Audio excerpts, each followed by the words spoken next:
इस वीडियो में मैं तुमको बताऊंगा तुम अपने फेशियल एस्थेटिक को कैसे इंप्रूव कर सकते हो। अपने फेशियल एस्थेटिक को अगर तुमको इंप्रूव करना है तो तुमको facial contrast, facial harmony and तुम्हारा फेशियल स्टाइल। और हाँ, अगर तुम्हारी जेनेटिक्स अच्छी भी नहीं है फिर भी तुम इस चीज़ को अचीव कर पाओगे।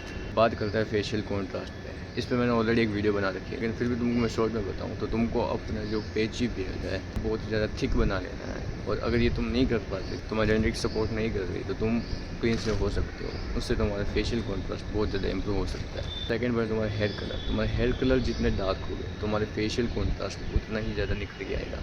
एंड थर्ड थिंग है तुम्हारा लॉन्ग हेयर, तुम्हारे बाल जितने लंबे हो गए तुम्हारा फेशियल कॉन्ट्रास्ट उतना ही इंप्रूव होगा। अब हेयर के कलर, तुम्हारे हेयर एंड स्किन कलर दोनों ही डिफरेंट है।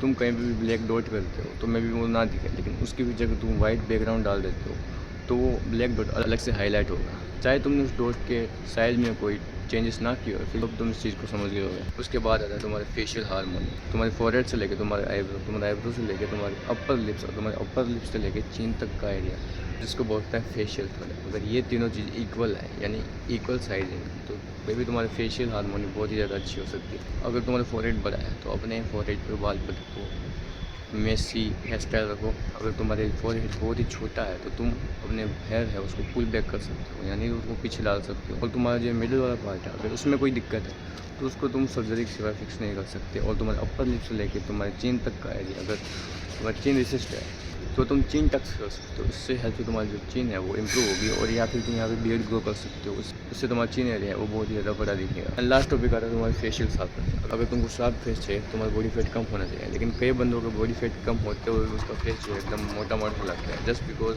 ब्लोटिंग की वजह से। अब तुम चाहे जितना भी फेट रिमूव कर दो उतना साफ नहीं लगेगा, तो तुमको सिंपली 3 स्टेप फॉलो करना है। फर्स्ट स्टेप रहने वाला है, जब भी तुम रात को खाना खाते हो तुमको खाना खा के डायरेक्ट सो नहीं जाना है, तुमको वॉकिंग पे जाना है। 15 से 10 मिनट तक तुमको बाहर जाके वॉक करनी है। सेकंड है तुम बनाना खा सकते हो, ये तुम्हारा फेस जो है वो भी डिपलोड करने में हेल्प करेगा। एंड लास्ट थिंग है तुम अपनी डाइट में से सॉल्ट को बहुत कम कर दो और तुम्हारा फेस जो है उतना ही साफ दिखने वाला है। अगर तुम इन 3 चीज़ों को अच्छे से फॉलो करते हो तो तुम्हारा जो फेस है वो बहुत ज़्यादा एस्थेटिक दिखने वाला है। बाय द वे इन तीनों टॉपिक पे तुमको डिटेल में पीडीएफ चाहिए तो मैंने पिन कमेंट में अपने लिंक डाल रखा है, वहाँ पे जाओ, मेरे को डीप ब्लॉग और मैं तुमको एक पीडीएफ मैसेज कर दूँ। Next watching.